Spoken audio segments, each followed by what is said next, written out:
Lost Relics Game Review 2025. Hey everyone, it's Knightshade and I've been playing Lost Relics for over 6 years. Today, I'm diving deep into whether this game is still worth playing in 2025 and beyond. From epic dungeon runs to new blockchain mechanics and all the grind in between, here's my full honest review.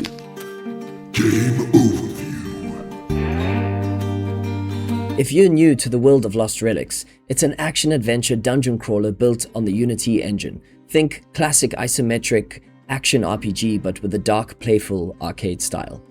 What sets Lost Relics apart is the fact that the game has a blockchain item integration, giving items real-world value backed by the engine ecosystem.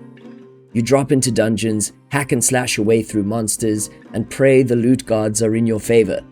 Every collectible item you pull has real-world value based on its in-game utility.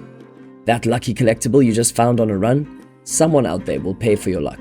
It's up to you whether you want to sell the item or add it to your ever-growing stash. It's part RPG, part treasure hunt, part high-stakes gamble. Gameplay and mechanics. The gameplay loop is simple but addictive while still being a challenge. Jump into a dungeon, explore, fight, gather, loot, escape, and repeat.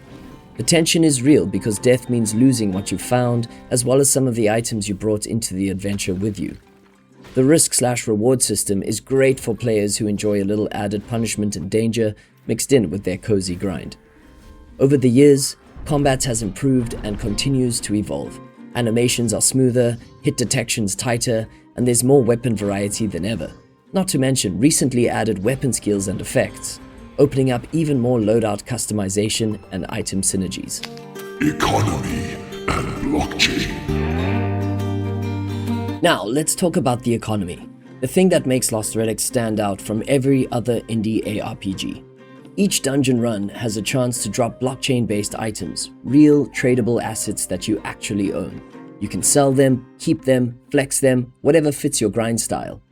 This adds depth and longevity, but it's not without controversy. Some players love the play-to-earn potential, others don't quite get it though, thinking they can suddenly quit their job and play Lost Relics for money. Let's just say if you've never been able to afford to do that before, this game won't change that for you.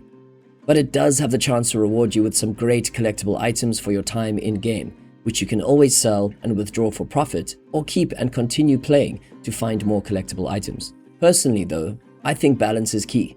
Play because you enjoy the game and the community, not just for the hopes of lucky drops.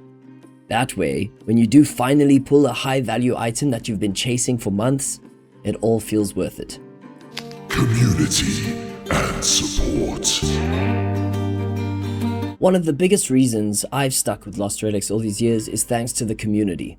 Whether it's the hardcore grinders, newbies taking their first steps, or the dev team who actually listen, it feels like a living world.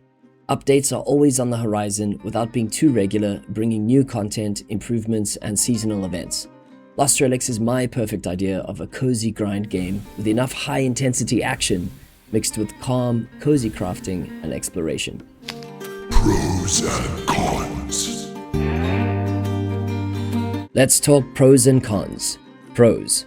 Free to play with membership options for virtual currency obtainable in-game or real money, with multiple paying options across the metaverse. Addictive action combat gameplay and classless gear-based progression. Plenty of awesome items to chase for your gear builds, strong player-driven economy, expedition pass event with guaranteed rewards and unique content, seasonal mini-events with unique twists, a supportive community and dev team. Cons. Pay to access certain areas in the game does eventually push players to invest money into the game to keep up with the grind/reward curve. Being at the mercy of RNG can feel really punishing at times. Dungeons can feel repetitive after long sessions. Time commitment to play completely for free is doable, but you miss out on other in-game opportunities like leveling skills, opening loot boxes, and experiencing premium activities. Some of the cons I mentioned here are only bad if you don't want to support the game with money. For players who enjoy the game, the options to power up your gameplay while supporting the game is there, not unlike other MMORPG game monetization models. It's optional, but beneficial. Final thoughts. After years of playing, my verdict is simple. If you love action RPGs, treasure hunts, and games that keep you sweating until the exit portal, Lost Relics is absolutely worth checking out. Come join the community and give it a go. We'd love to see you out there in one of the adventures. If you enjoyed this review, hit that like button, drop a comment with your rarest loot find or any questions you might have, and subscribe for more dungeon dives and live streams. I'll be running some high-risk dungeons live this weekend, so come hang out on Twitch and let's see if I can make it out alive. Until then, I'm Knightshade, and this was Lost Relics. Thanks for watching. Play Lost Relics for free on Epic Games. Tune in live on Twitch at Nick Knightshade. Or else. Rise up and face the world, it's a brand new day. The darkness comes for us and it's here to stay. Raise your weapons and fight through the blood and rain. For Talmud, our haven, our home.